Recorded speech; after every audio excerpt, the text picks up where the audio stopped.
Hello and welcome back. Today we have Platinum Review number 48, Uncharted Golden Abyss. Uncharted Golden Abyss is a third-person action-adventure game released exclusively for the PlayStation Vita in 2011. The North American release came a few months later in early 2012. Unlike the previous entries in the series, Golden Abyss was developed by Bend Studio, although Naughty Dog did provide oversight and assets for use in the game. Set a few years before the events of Drake's fortune, the game begins with a quote to help set the stage for things to come. I can assure you that in reality, Friar Marcos has not told the truth in a single thing he has said. The game then begins with Nathan Drake, looking up angrily at former friend Dante. Dante has hired mercenaries to take out Nate. I got a report that shots were fired by the river. It was nothing. I'm telling you, it was Drake. You tell your men to up their game or there's gonna be a lot less of them around come payday. Son of a bitch. I'll see you in hell. The player is then introduced to the familiar mechanics of climbing and platforming as Nate makes his way to higher ground.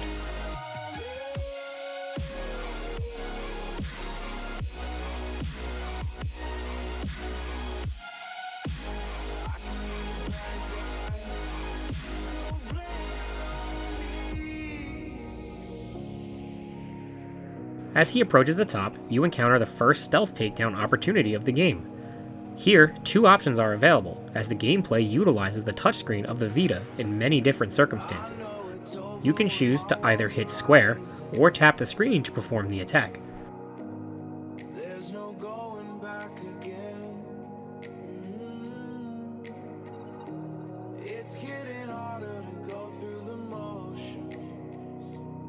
After sneakily taking a few more enemies out, the player is reacquainted with the basics of gunfight controls and taking cover.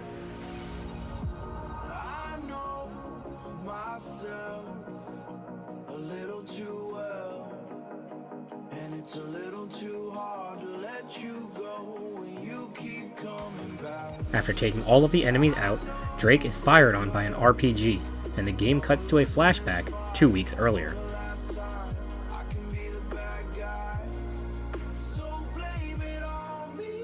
Nate, and friend at the time, Dante, are traveling through the jungle when they must stop and continue on foot. Fancy. Yeah. Sell men's shoes where you got those? Oh, very funny. Mr. Nathan Drake, always good for a laugh. Hey, look at these. Sea turtle. You know how much they sent me back? What's the matter? Couldn't find your baby hippo boots? So now you've joined Greenpeace all of a sudden? It's just I don't go around wearing endangered species on my feet. Yeah, well, they cost me a lot. More dough than you make in a year. Oh, yeah? Which year? I've had a couple good ones. Oh, really? Okay, one. Yeah. Dante has hired Nate to help investigate an ancient dig site with a great mystery that only he can solve.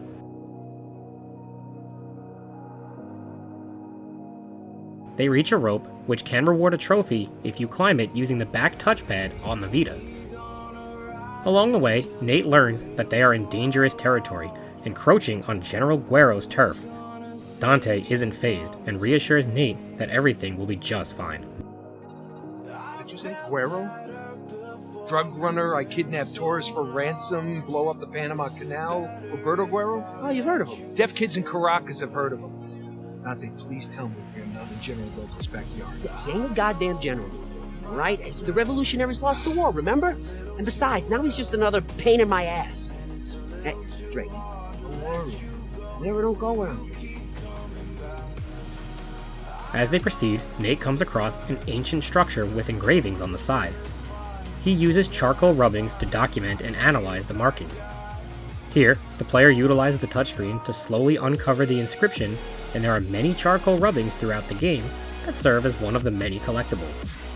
Charcoal rubbings are generally a part of a larger puzzle that can be solved once all pieces are collected and arranged in the correct order. Dante then brings Nate deeper into the jungle, where Nate finds his first treasure, a turquoise glyph. These serve as another collectible to find throughout the game. There are many different collectibles, puzzles, and treasures that make up various mysteries for Nate to solve. Acquiring everything contained within a specific mystery will reward a trophy.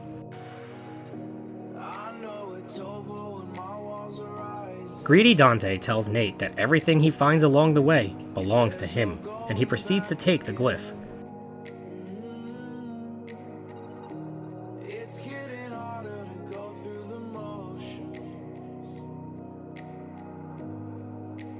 As they move forward, you can once again utilize the front touchscreen, this time to make directional movements to cut down bamboo and access hidden areas.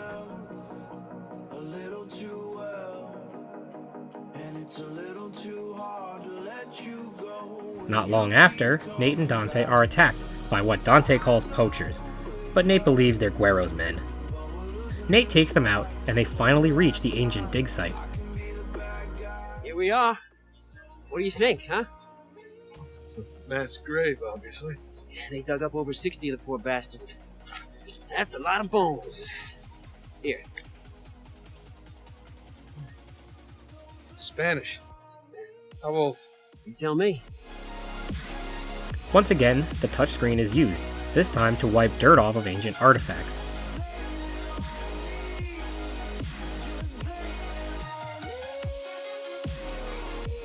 After looking around some more, Nate is introduced to another of Dante's associates, Marissa Chase.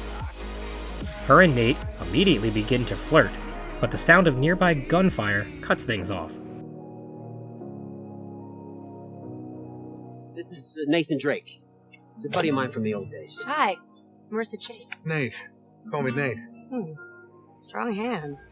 I like that. Nope. You aren't one of Dante's buddies. No prison tats. You have no idea. Got a strong grip yourself. You guys want to tell me what you're doing up here? Sure. Be the first to know once I find out. Hey. Look, we're just doing a little business, all right? Here. And I did tell you about him. You just weren't listening. No, you didn't. Oh, yes, I did. No, you didn't. What now? Guero? Dante receives an urgent call, and he leaves to attend to a misunderstanding, leaving Nate and Chase to explore the dig site. Chase provides some details to Nate about their findings.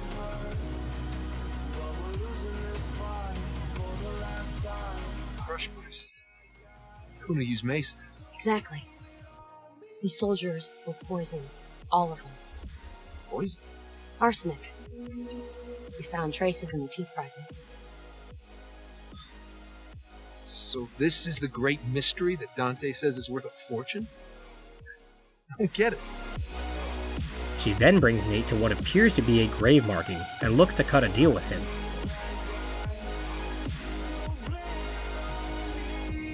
Well, you know what? Dante's trying to cut me out.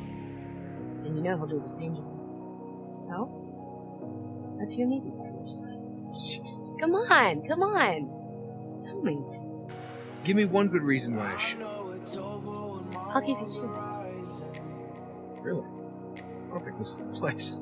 First, because you can actually trust me.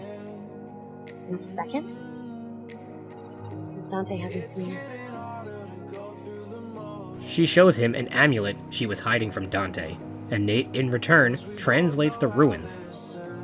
Nate is reluctant to screw Dante over, but they agree to work together and just leave him out of it. But an explosion interrupts their conversation.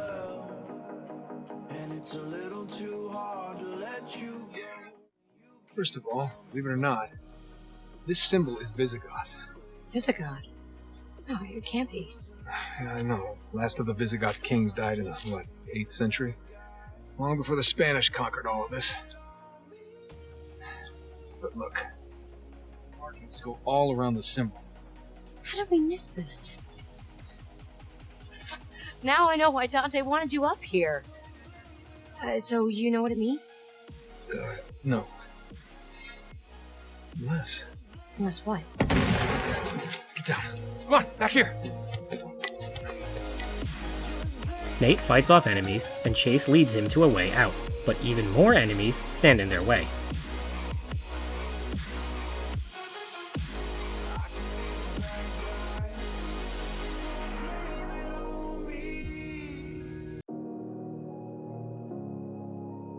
Nate defends Chase as they venture across a river.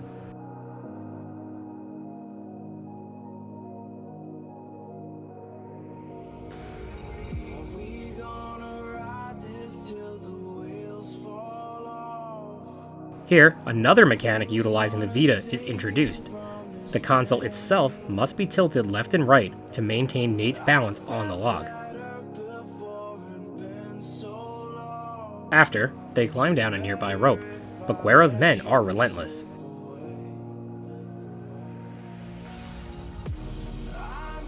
After taking out this wave, Nate learns that Dante has been lying about Guero. He was also not forthcoming to Guero regarding his excavation of the ancient glyphs. After more jumping, climbing, and balancing, Nate and Chase are temporarily separated with even more of Guero's men between them. Nate must protect Chase and keep her alive as they move forward on separate paths before eventually reconvening.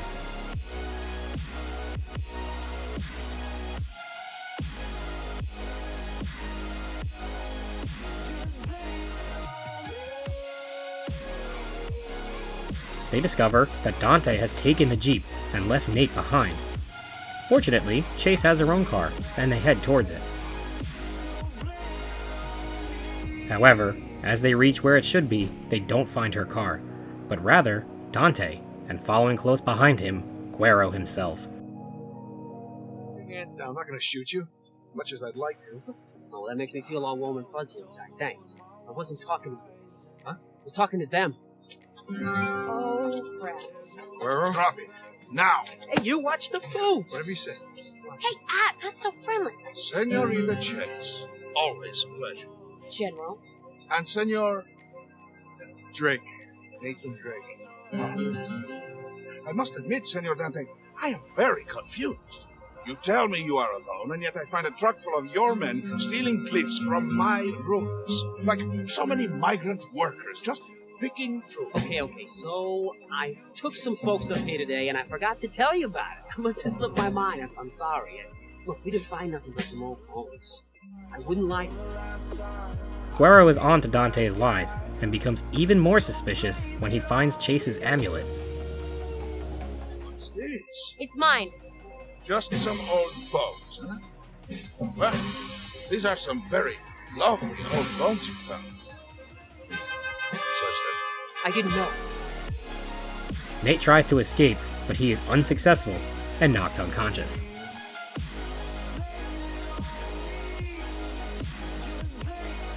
He awakes in a jail cell with his backpack gone, no weapons or means of escape.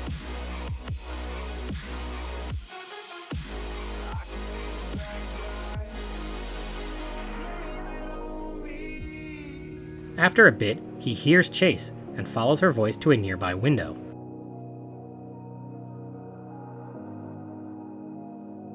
Unfortunately, the building is on fire, and the flames are spreading quickly.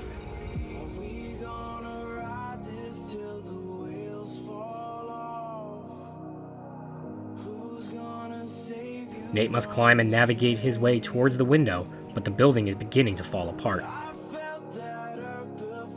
Luckily, he is narrowly able to escape the wreckage, where he rendezvous with Chase. She apologizes, as she was actually the cause of the fire, in an attempt to distract Guero's men. They talk over their next steps, and Nate is eager to get Dante and get out, but Chase won't leave without getting her amulet back.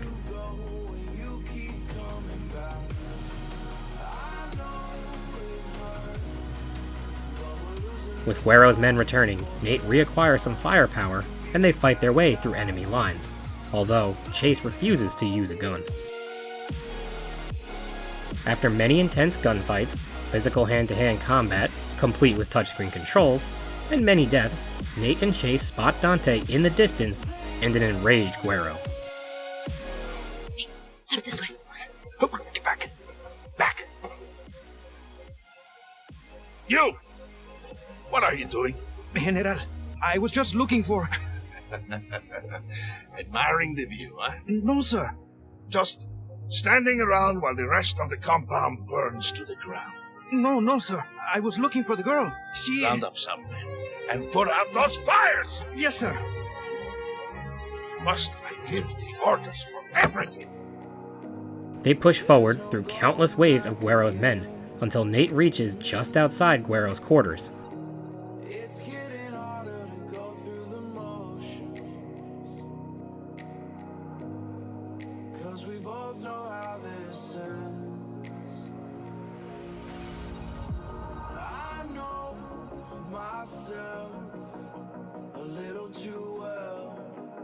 He listens as Guerrero and Dante talk. Angry and ruthless, Guerrero is running out of patience. How long, Soldado Sanchez, sir. Sanchez? How long? A few more hours at least. No. You misunderstand me. I meant to say, how long is it that you have been disincapable? General, I do not understand. You don't.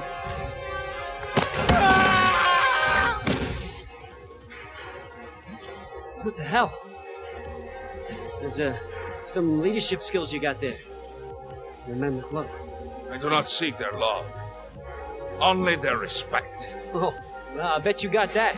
Hey, what am I, invisible? General, there's still no sign of him. It's been found. Search the entire camp. They cannot run far. Yes, sir. Hey, we need them alive. I give the orders around here, Senor Dante, not you!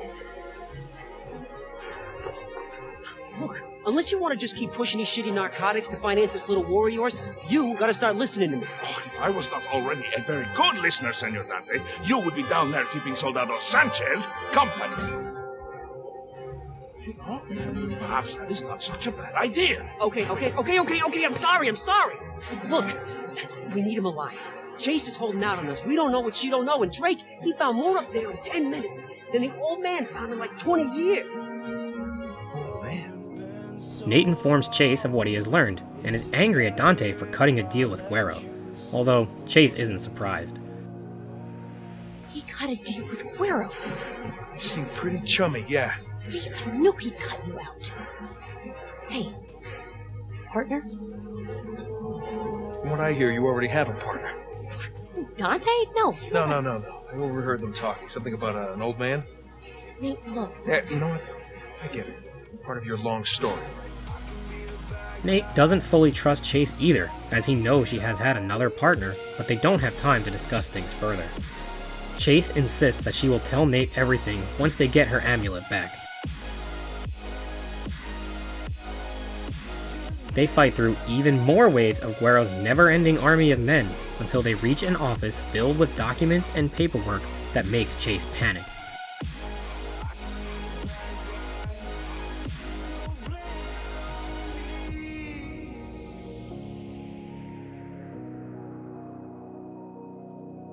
At this point, Nate needs to know what is going on, so she finally tells him the truth.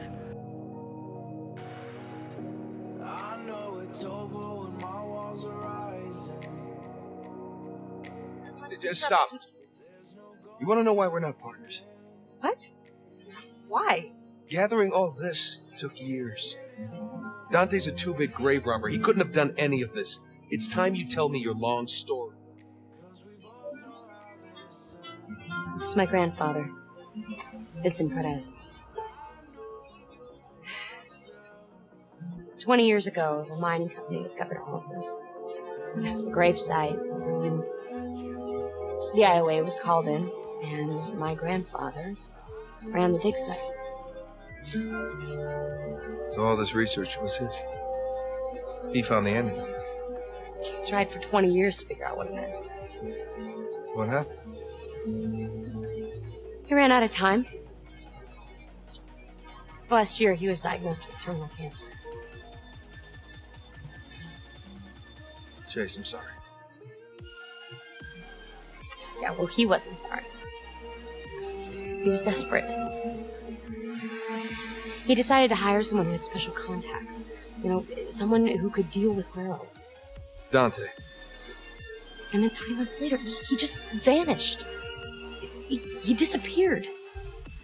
You don't think it was Dante, do you? No, Dante's a lot of things, but he's no murderer. Thief, yes. Look, all I know is Dante took over the entire operation, and then he just gave it to Guerrero. Unable to bring all of the research back with them, Nate photographs some of the documentation, and this serves as another collectible. Throughout the game, a camera prompt will appear at times on screen, and a correct photo of a nearby object must be taken to complete the objective.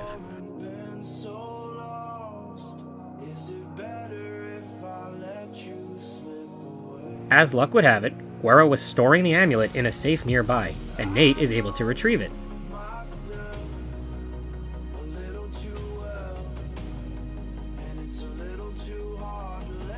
As they grab it, Guerrero and his men return, and Nate and Chase must escape.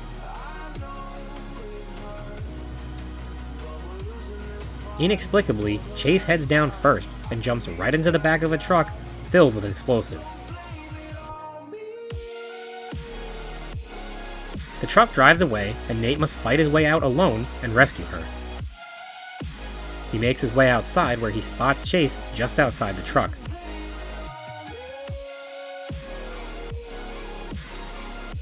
She breaks free and makes a run for it as Nate provides cover fire.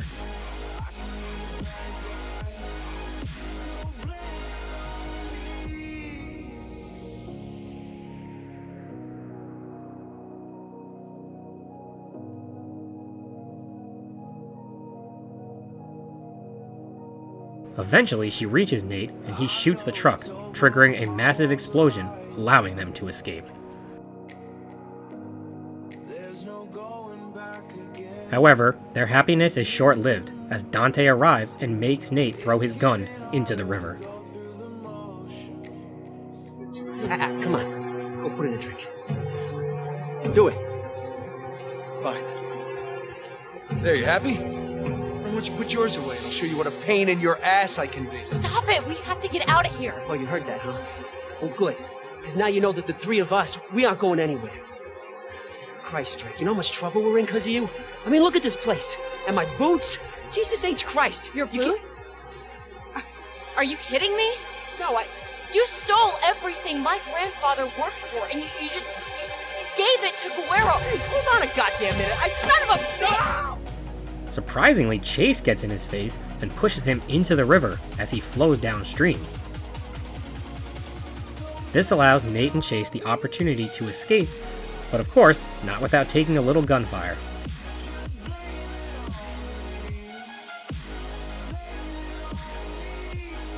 Just when they escape the shots and appear to be in the clear, Guerrero shows up behind them.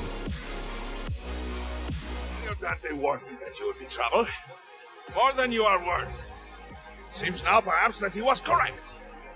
General, I think you've been dealing with the wrong guy. This is Dante. He's an idiot. I can give you what you want. Wait, what are you doing? Stop it. Let go! It's not worth it. They talk, and Nate agrees to work out a deal with Guerrero as he takes Chase's backpack and pushes her into the river. However, this was just a ruse, as he uses this to escape behind her down the rapids.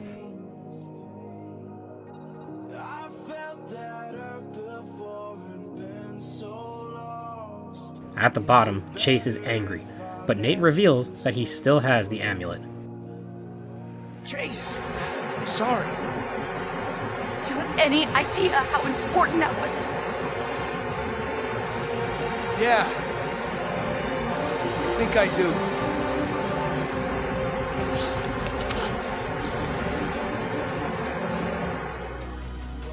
A little while later, Nate and Chase recover at her grandfather's sanctuary.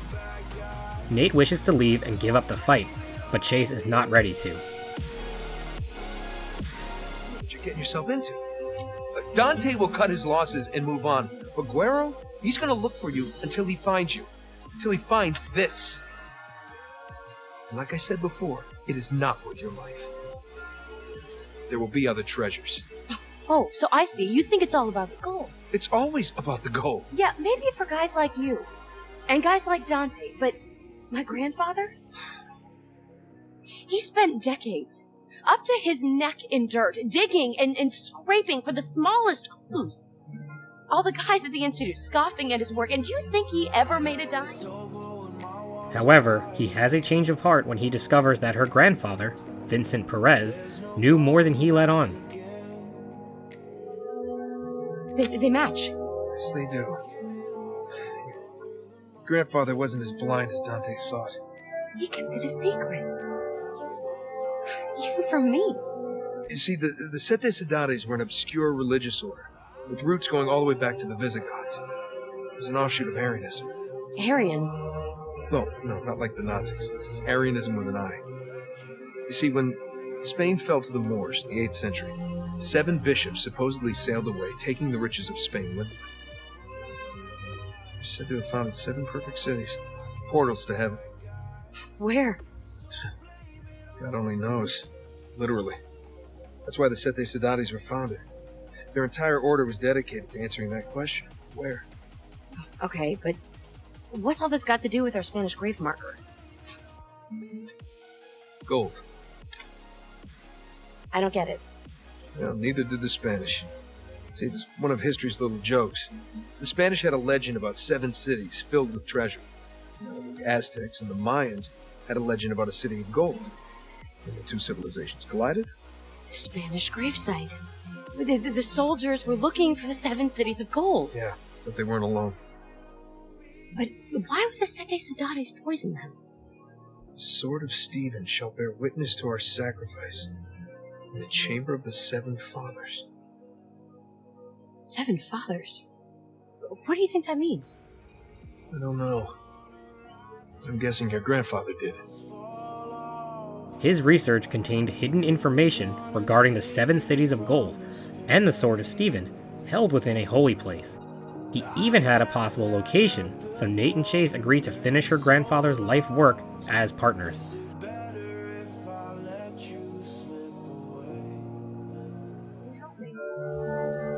I guess I am.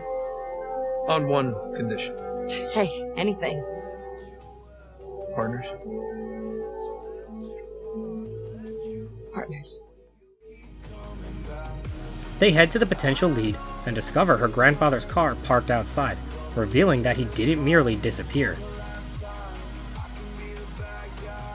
Inside, they find her grandfather's ID, as well as a hidden entrance to the catacombs, but the door won't budge.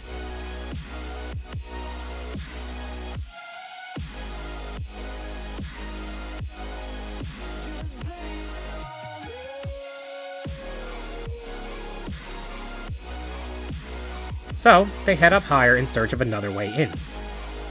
They reach a high up area, but the door there is blocked as well.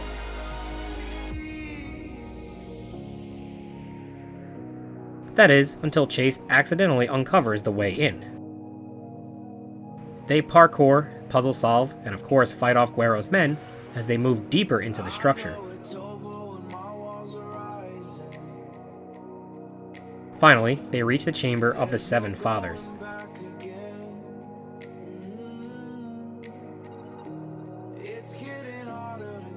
Here, they find Vincent's journal and contained within some very valuable information. Gotta hand it to the guy. Really knew his stuff. Listen to this. Last week spent searching the archives. My suspicions confirmed. Deniza, secretly a high priest of the Sete Cidades. Deniza? That name sounds familiar. That should. Friar Marcos Deniza was a scout working for Coronado. He's the governor of what's now northern Mexico. Marcos and his guide Esteban the Moor came back from a scouting expedition in 1538. About here, in what would become Arizona and New Mexico. They claimed to have discovered Cibola. You remember history's little joke about colliding myths? Oh, Cibola was one of the 7 cities of gold. That's right. Coronado went north with an entire army. What was it? 600 soldiers? But it was just a wild goose chase. They ended up here, in Nebraska, where their great discovery was a few buckskin teepees and a prairie full of buffalo chips. History branded Marcos the liar friar. So why did he lie? And how did he end up down here? Guess maybe he didn't lie. At least not about finding the city. See, on the original scouting trip, if Marcos and Esteban had gone south instead of north, they would have ended up here.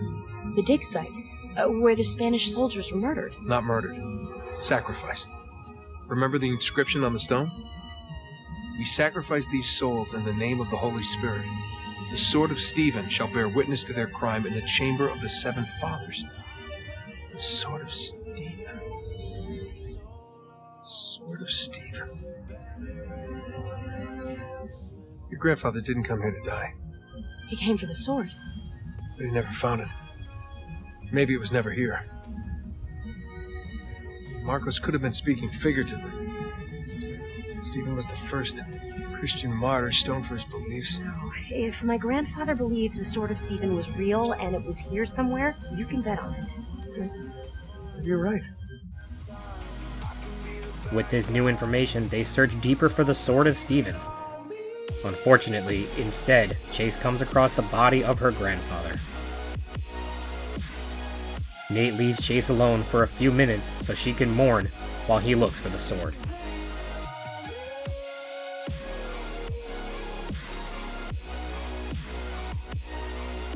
He is able to locate it inside a tomb, but inside, there is no body.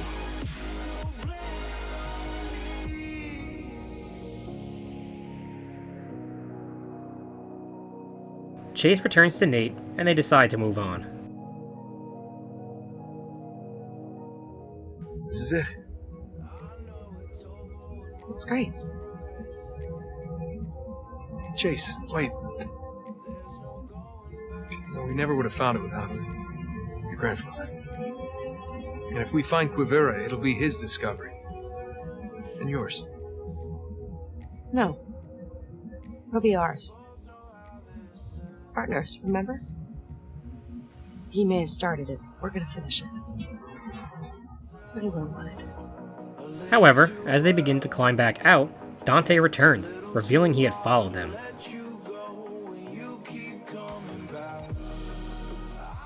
I'd listen to him, babe, because we also die in places like this. Dante? Put that over there. Do it.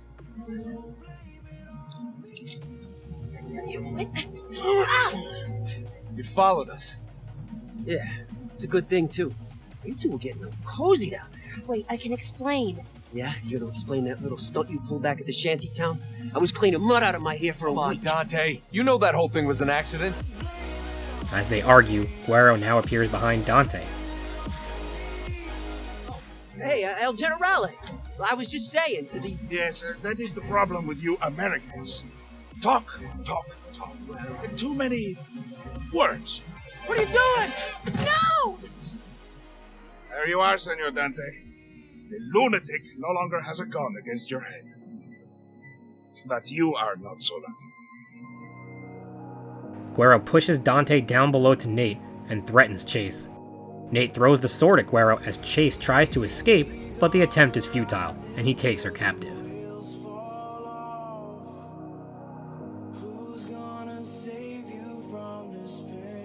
As Guerrero leaves, his men ambush Nate, who fights them off before he and Dante must reluctantly work together to escape, although Nate doesn't trust Dante enough to give him his gun back.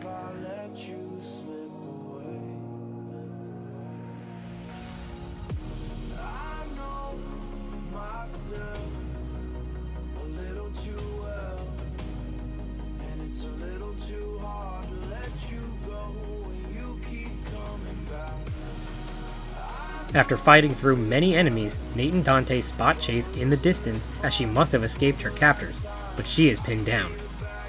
Dante tries to convince Nate to give him back his gun to help, but Nate refuses.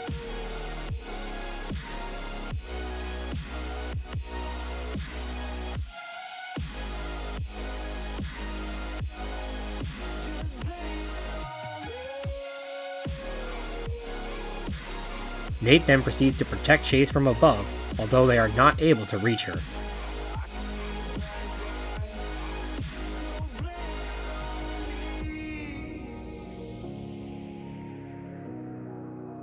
Once he reaches the other side, Chase is in the clear, but it is Dante that Nate must protect now. Fortunately, he has access to a heavy turret.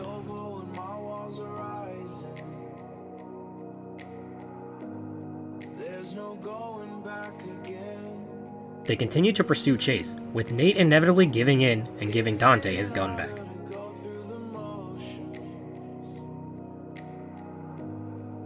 Now, they fight off Guerrero's men together.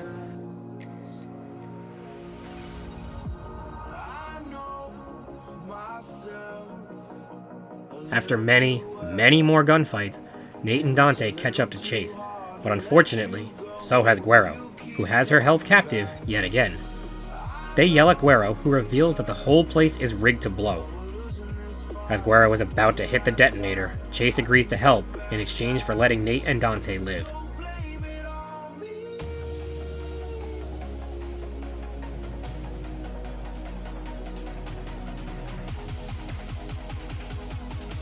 Guerrero agrees, but as he walks away, hits the button anyway.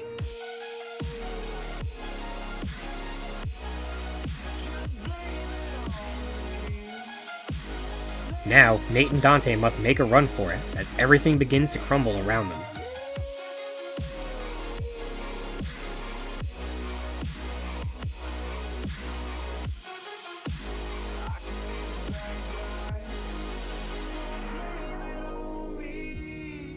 To make matters worse, they take on enemy fire at the same time. Guerrero's men, for some reason, seem more concerned with shooting Nate than their own escape.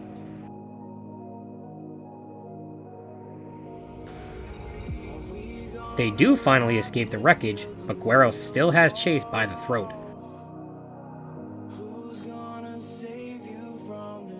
He doesn't wish to kill her, but will if he has to.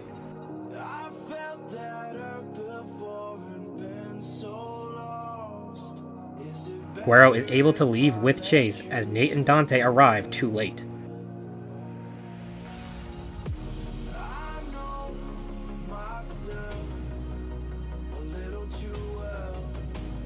Nate and Dante argue as Dante wants to hire an army to take out Guerrero, but Nate disagrees and they go their separate ways. You're the one who brought Guerrero into this. Just gonna let him kill her? Did I say that? Huh? Let me tell you something. You know why Guerrero tried to cut me out?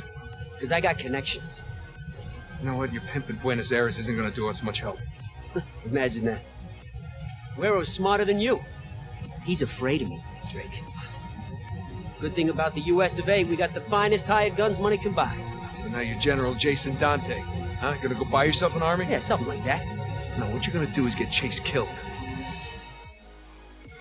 Go home, Drake. I'm tearing up your contract. You let me worry about Chase. You go crying back to Sully. You know you're gonna.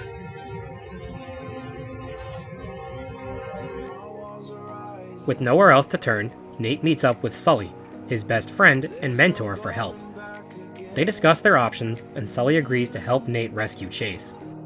She's probably smart enough to give him just enough information to keep herself useful. So as long as Guerrero needs her. She'll be fine. Okay? Now, we gotta be just as smart. We don't have a goddamn army, so we're not going that way. What about this river basin here? I happen to know a guy who can outfit us. No questions asked. So you're gonna help me? Of course I'm gonna help you. I'm here, aren't I? That's what partners do. No. It's what good partners do. Now, back in the jungle, Nate and Sully make their way down the river in a canoe.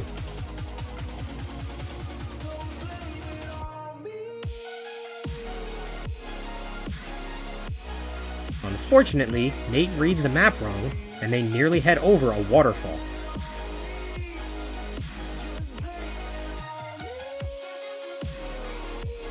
Eventually, they right the ship and head in the right direction. They encounter Guerrero's men, but Sully takes them out with explosive rounds before they finally make it ashore. As usual, they must battle through numerous intense gunfights before encountering a problem.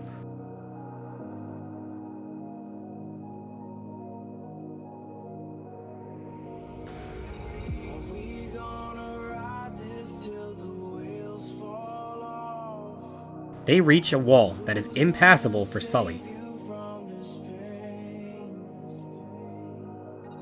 Nate climbs around, but the wall crumbles, allowing Sully passage, but forcing Nate to carry on separate from Sully.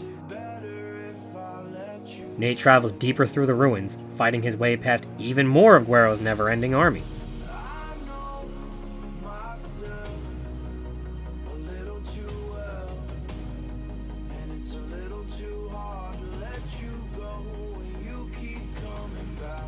Finally, he is able to reconnect with Sully, and they now travel together until they reach the top of the temple. Here, they admire the view and locate the Temple of the Serpents in the distance. Before they can head off, they hear gunfire and see a helicopter.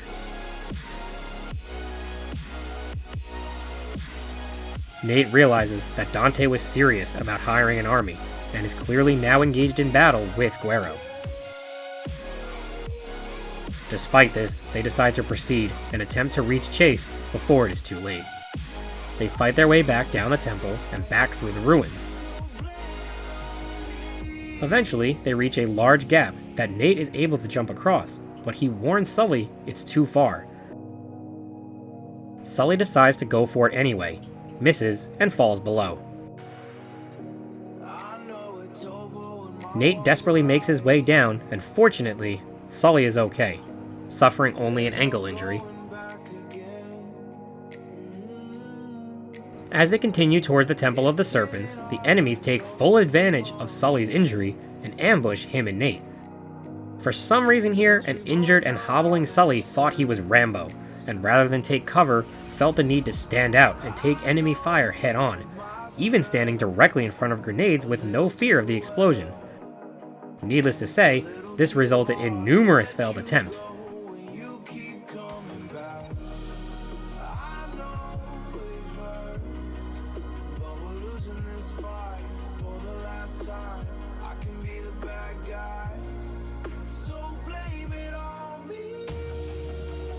After finally taking them out, Nate and Sully are just outside the temple, when Sully has to sit this one out due to his injury, so Nate heads forward alone.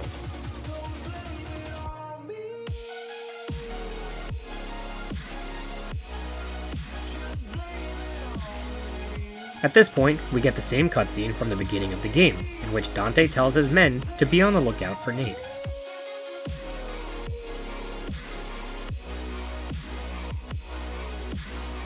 We get to the same point from earlier, in which an RPG takes out the bridge Nate is standing on, only this time we see that Nate survives, and fights his way to the entrance of the temple.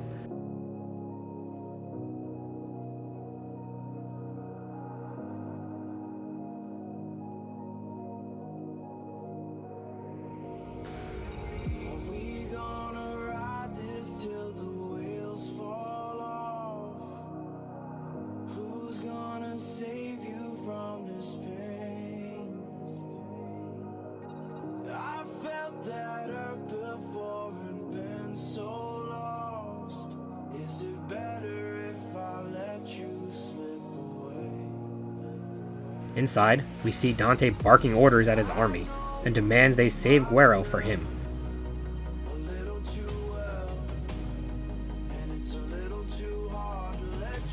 Nate fights, climbs, and parkours his way through several intense enemy encounters before he spots Guerrero in the distance. His men are giving up hope, but Guerrero is prepared for a final standoff. Rally them! Get them to the cavern of bridges. There we will make our final stand. Vita! They're so close. Don't you see? So much gold, the revolution will live. The girl is not cooperating. Deal with her later. Come! Not finished yet. After Nate fights through even more enemies, he spots Chase in the distance as Guerrero's men prime the cavern with explosives.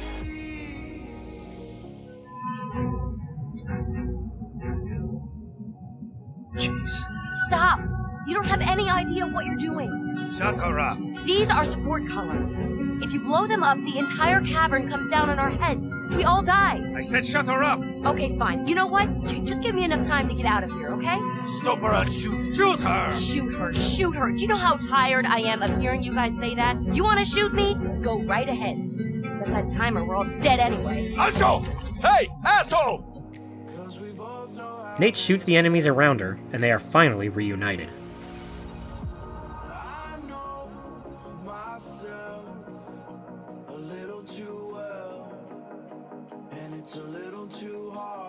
Nate wants to quickly escape, but Chase wants to continue forward and see her grandfather's research to completion. Reminiscent of Nate from Uncharted 3, Chase is determined to see things through to the end, even if it costs her life. Before Nate can agree to help, he is entranced by the door in front of him. He realizes that the amulet has been a key the entire time, and he opens the path forward.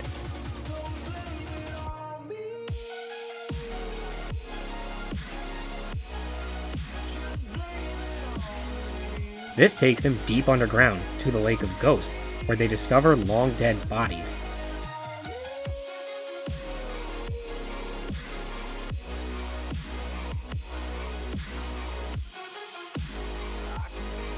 They find a canoe and travel across the river to the other side of the ruins.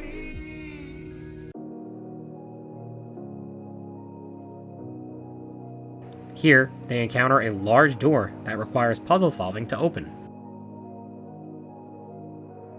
Inside, they finally find what they were looking for, a massive chamber with walls lined with riches, the Golden Abyss, and at the end, the Throne of Gold. Sitting on the throne is Esteban, with a dagger through his chest.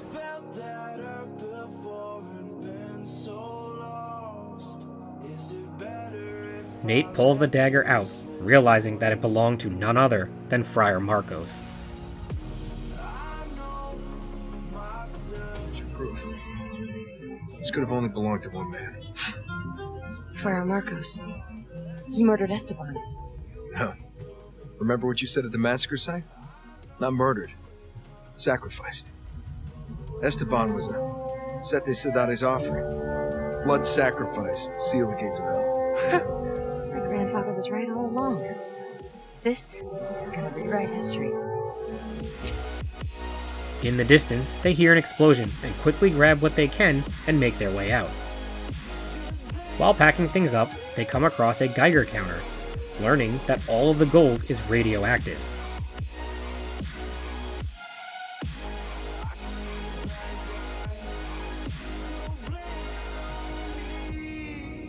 Just then, Dante returns, and it turns out he knew about the radioactive gold the entire time. He just doesn't care what it does to anyone else. As Dante is monologuing, with his guard down, Nate takes the opportunity to quickly grab him and take his men out. They fall to the ground and have a final fight.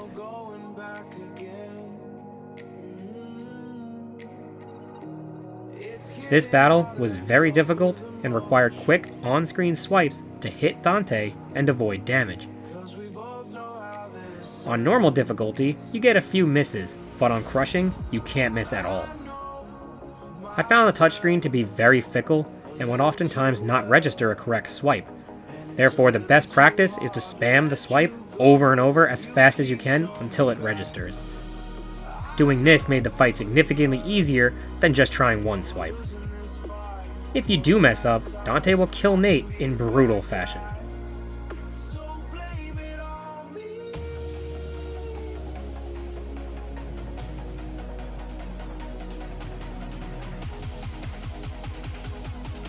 Finally, Dante is subdued, but Nate can't finish him off.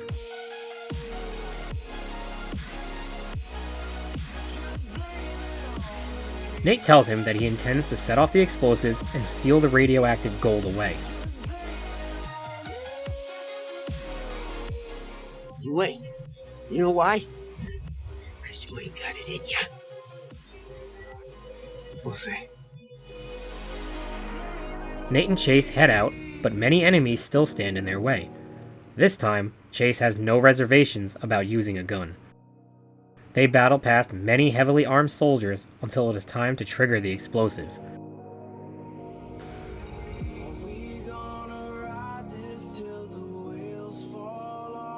However, it turns out Dante was right, as Nate can't do it.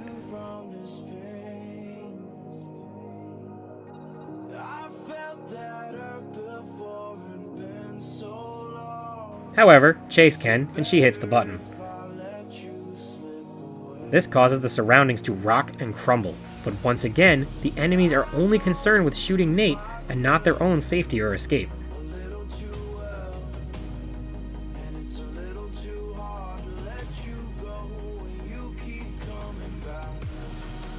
After many more fights, Nate and Chase encounter Guerrero, who proceeds to fire a rocket at them, hitting a large column which falls on Chase, injuring her and trapping her under its weight. Guerrero continues to fire on Nate, who sneaks his way towards him.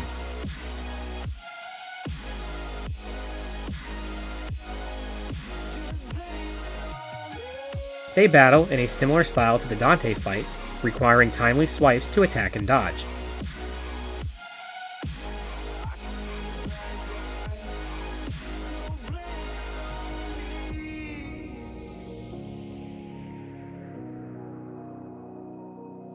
After a while, Nate flips Guerrero onto an old bridge, which collapses under his weight, and he falls to his death.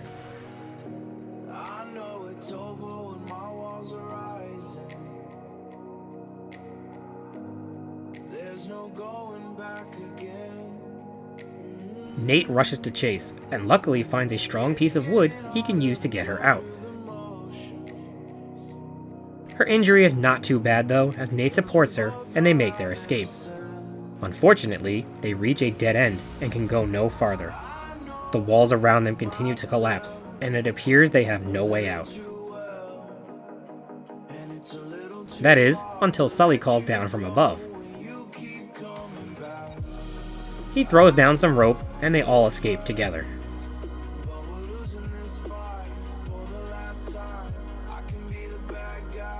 Nate reveals that he was able to hold on to the amulet, but Chase is ready to let it go.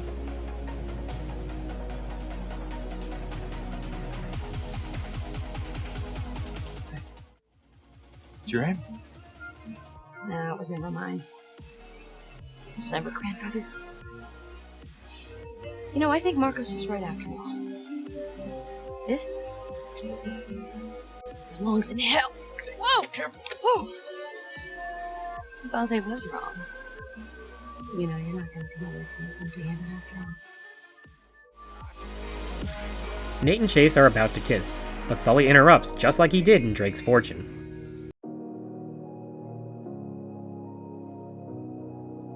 They walk off together as Sully tells stories and the game ends.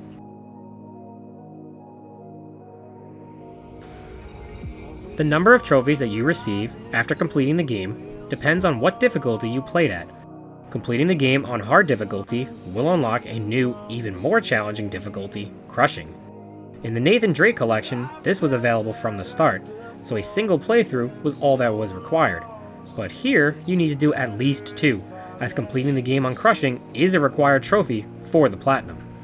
The difficulty trophies do stack, so hard and then Crushing is the minimum. If you struggle with hard, you could always start with easy or normal, and familiarize yourself with the gameplay mechanics and enemy encounters, but just know that this would result in a third playthrough, since you need to beat hard to unlock Crushing. Personally, I started with hard and then Crushing, since this was not my first Uncharted game. Both hard and Crushing were definitely frustrating at times, but it was not as bad as the main series. I would rank it as harder than Among Thieves, but easier than Drake's Deception or Drake's Fortune. Honestly, I felt it was more difficult simply because it was on the Vita, and precise aiming is easier on a console. During some enemy encounters, particularly when climbing, the aiming speed was extremely slow, even with the sensitivity turned to max. I would take out one enemy and die before I can even get the reticle pointed at the next. The survival encounters were also annoying, particularly with Sully, as he would just stand in front of enemy fire as if he were invincible. The enemies do behave differently with each repeated fight, so you had to change up your strategies accordingly. The gun selection was also something that could hold you back during certain encounters. If you didn't have the right gun to take out enemies quickly, you could be defeated in short order. This was actually easier on Crushing compared to hard, as I would be prepared with a more powerful gun, as opposed to going in blind the first time through on hard. Otherwise, Crushing difficulty was on par with the other games in the series, and not too bad with practice. One of the biggest components for the Platinum Trophy is completing all of the mysteries and treasure sets within the game. Each mystery is made up of several different collectibles, such as photographs, charcoal rubbings, and artifacts. Treasures include things such as the turquoise glyphs or jade carvings. I found it best to get all of these during the easier difficulty run. Many are in some not so obvious spots, so a guide can be useful to not miss any. Some also require precise movement to not trigger a cutscene and miss your opportunity to reach it and have to replay the chapter. However, if you do miss any, Chapter Select can be used to go back and clean up any missing items and will tell you exactly how many collectibles you have and still need to find. As is tradition, there is also a Strange Relic collectible that is a wonderful callback to the Jak and Daxter series. Overall, there are many collectibles in the game that will encompass a large portion of your gameplay, so be on the lookout for them as you progress the story. Uncharted Golden Abyss does have combat-related trophies. These are the usual suspects, including getting a certain number of kills with each of the different weapons, getting kills without dying, getting kills in particular ways, such as stealth or hand-to-hand combat, and other various objectives. None of these were too difficult, and chapters can be replayed to get any you are missing. After 2 playthroughs, you should naturally acquire most, if not all of these, as long as you mix up your combat style. I had to use easy to achieve the Steel Fist Expert trophy, as this required weakening an enemy with gunfire and then finishing them off with melee 10 times in a row, and you die way too fast on harder difficulties to get this. Unlike the Nathan Drake collection, there are no speedrun related trophies, but there is a new trophy type involving bounties that was the most annoying, tedious, and frustrating part of the entire platinum process. Certain chapters will reward bounties, which will drop randomly when killing an enemy. There is no set way to get these to drop, but the higher the difficulty, the more likely to get a rare drop. This part was by far the most time-consuming section of the game. In some categories, even after playing the game completely through twice, I was only halfway through a bounty set. I would then replay a chapter over and over, and as you can see here, it took me over 900 kills just to get the second half of a single bounty set, and there are 5 bounty sets. The remaining bounties easily took many hours and well over 1,500 kills. For some reason, the silver pieces took the longest, as no matter how many enemies I killed on crushing, they would not drop. Finally, after replaying the sniper chapter over and over again, I was able to get it to drop, but this part sucked. It took way too long and was an unnecessary addition, as it took away from the flow of the game and took what was a smooth platinum process and made it a drag. I would have much rather preferred if bounties dropped by killing an enemy in a specific way during specific encounters. This would have been a much better system and would not have been so boring and relied on RNG, which is never fun. At this point, the only thing left to do for the platinum trophy is to get Sully's parrot to squawk during a cutscene. He will say some pretty funny stuff, and this was a nice way to finish off the platinum process, which became much more of a slog than I had anticipated. Despite the bounties, Golden Abyss was a wonderful addition to the Uncharted series. Although it was developed by Ben's studio instead of Naughty Dog, it fit right in. The gameplay mechanics utilizing the various features of the Vita were unique and not too gimmicky, although sometimes it was not as responsive as it should be. I really enjoy playing games on the Vita, so I didn't mind the gimmicks, but an update or port to console would be welcome to reach more fans of the series. I was surprised it was not a part of the Legacy of Thieves collection, as it remains the only game not available on consoles as of 2023. Overall, the game was a ton of fun, with challenging enemy encounters and many different weapons and firepower to mix up your approach and keep things fresh. The characters were fun with unique personalities, and although the dialogue at times wasn't the best, the voice acting made up for it. I found it interesting to see a younger, less confident Nate and get a different perspective this time around. I highly recommend this game for anyone that is a fan of the Uncharted series or anyone who is a Vita fan, as this is one of the best exclusive titles on the system. Thank you for watching, and I will see you next time for Platinum Review number 49. It's gotta be. How is he so well preserved? Ah! That was not funny. I don't know. I'll tell you one thing, he didn't stay behind willingly. You guys! Everybody knew but me. Actually, I was wondering why you were taking pictures. I didn't know. I didn't know.